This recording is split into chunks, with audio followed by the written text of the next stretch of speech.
There was certainly a world before capitalism, but will there be a world after it? How about just beyond it altogether? Thorny but fascinating questions, I'm sure you'll agree. Questions that can arise from or indeed lead to utopian thinking. Questions that motivate Ursula K. Guin's 1974 landmark novel The Dispossessed, a book so punchy they gave it not just one but both of science fiction's most prestigious awards. Not that many of its characters would understand the sense behind such accolades. Now, I know we all have strong feelings about capitalism, feelings that may well up from one place or another, but one thing we can all surely agree on regarding capitalism is that we are indeed living under it. I, like many others, would emphasise under as the operative word in that sentence, and I, like many others, can't help feeling that we're only ever getting under to humanity's and indeed the Earth's clear detriment at that. But The Dispossessed presents us with a quite different world in our own, that of the sparsely populated desert planet Anares. Anares is the home of Le Guin's protagonist, an exceptional physicist by the name of Shevek. And on one level, the novel charts a sort of familiar hero's progress as Shevek strives to complete his elusive and universe-altering theory of simultaneity, a theory that Shevek and his quasi-collaborators expect to revolutionise interstellar travel.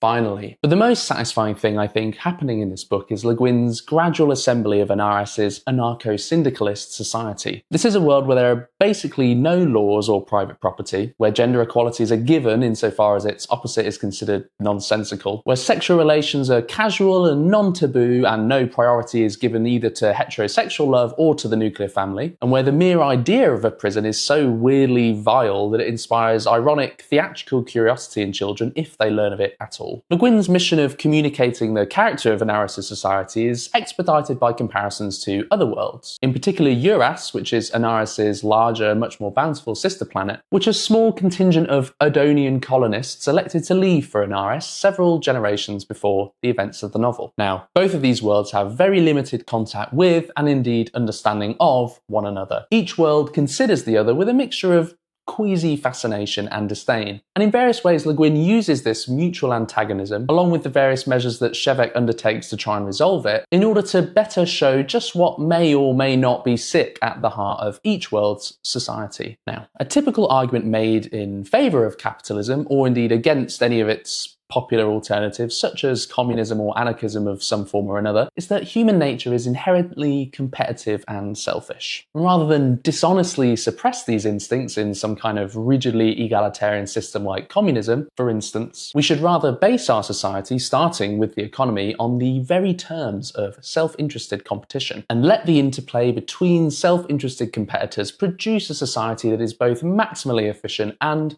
maximally just, at least in meritocratic if not egalitarian terms. Most importantly, so the thinking goes, and a bit more abstractly, this would be the truest kind of freedom reasonably attainable within the confines of a functional human society. Now, if I were to dwell on everything that I think is wrong with the worldview I've just described, I would end up feeling rather glum. But thankfully I don't have to, because it's just these premises that Le Guin contends with chapter by chapter in The Dispossessed. But what she takes great care to do is interrogate what might actually happen to, or because of, these supposedly innate human impulses under such an anarchic society as that of Anares. For instance, she goes deep into what might become of romantic partnership in such a polyamorous society, as well as where and how egoistic ambition could still run amok in a system without prestige or hierarchy. Without going into too much detail, she sets very strict terms for the very possibility of Anares' society coming into being in the first place, and indeed continuing to exist beyond that. Most obviously, Anares is a world where the kind of rapacious greed seen here on Earth IRL, or on Uras in the universe of the novel, is simply not really possible just because of the sheer scarcity of resources there. And it's just this determination on Le Guin's part to spare her would-be utopia of Anares no scrutiny that actually allows it to seem a genuinely possible utopia in the first place, depending of course on your idea of utopia, which is to say less an impossible dreamland than a kind of place we could, if we really tried, actually bring into being. Not unlike another book on this topic worth reading, David's Graeber and When Grows the Dawn of Everything, The Dispossessed allows you to hold in your mind a vision of what such an alternative society might be like, and for long enough that you can take that vision back into the real world we live in